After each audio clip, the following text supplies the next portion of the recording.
महात्मा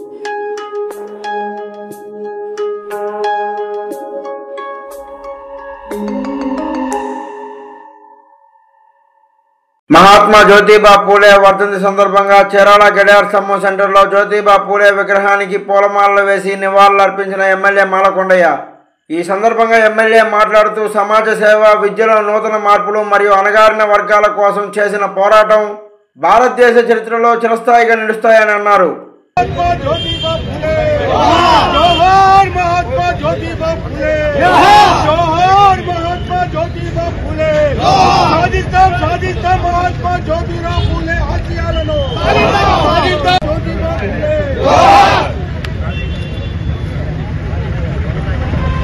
महात्मा ज्योतिराव फूले गारू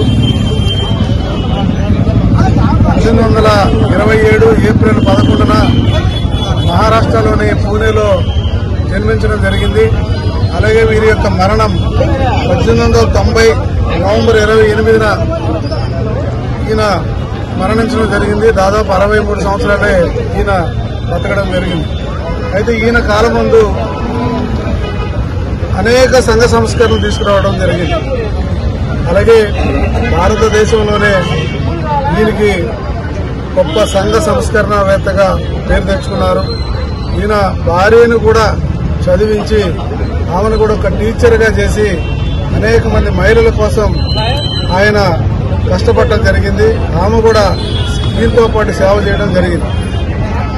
ఇలాంటి వ్యక్తులు ఈ దేశంలోనూ ఈ రాష్ట్రంలోనూ బడుగు బలహీన వర్గాలకు ఒక ఆదర్శం అని చెప్పేసి ఈ సందర్భంగా నేను తెలియజేస్తున్నాను। ఇలాంటి గొప్ప వ్యక్తిని గుర్తు చేసుకోవడం కూడా ఈ బలహీన వర్గాలకి అవసరం ఉందని చెప్పి కూడా చెప్తున్నాను। దాదాపు 1827లో పుట్టిన ఈయన ఇప్పటికీ కూడా అందరితో పూజించబడుతున్నాడు అంటే ఈయన 63 ఏళ్లే బతికినా చాలా గొప్పగా ప్రజలందరితో కూడా గౌరవించబడ్డారు। ప్రతి మనిషి కూడా తెలుసుకోవాల్సింది ఏంటంటే తనకిచ్చినటువంటి భగవంతుడు ఇచ్చినటువంటి కొద్ది భాగాన్ని ఆ టయాన్ని సద్వినియోగపరుచుకోవాలి।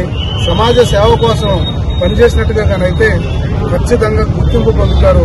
అటువంటి కీర్తి ప్రతిష్టలే ప్రతి మానవుడికి కూడా వచ్చే అవకాశం ఉంటుంది కాబట్టి ప్రతి మనిషి కూడా గుర్తుపెట్టుకొని వారి కాలం ముందు ఏం జరిగింది, అస్పృశ్యత, అంటరానితనం, అలాగే అనేక రకాలుగా ఆనాడు సతీ సహగమనం, అలాగే ఇండిపెండెంట్ రావడం కోసం భారతదేశం కోసం కొన్ని మొట్టమొదట అడుగులు పడ్డటువంటి రోజులు ఇవన్నీ కూడా గుర్తు తెచ్చుకుంటూ ఈరోజు తెలుగుదేశం, జనసేన, బీజేపీ మొత్తం నాయకులందరూ కూడా ఇక్కడికి రావడం, పెద్ద ఎత్తున వారికి పూలమాలలు అర్పించుకొని వారిని మననం చేసుకోవడం గొప్ప విషయంగా చీరాల నుంచి నేను భావిస్తానని చెప్పేసి మీకు తెలియజేసుకుంటున్నాను।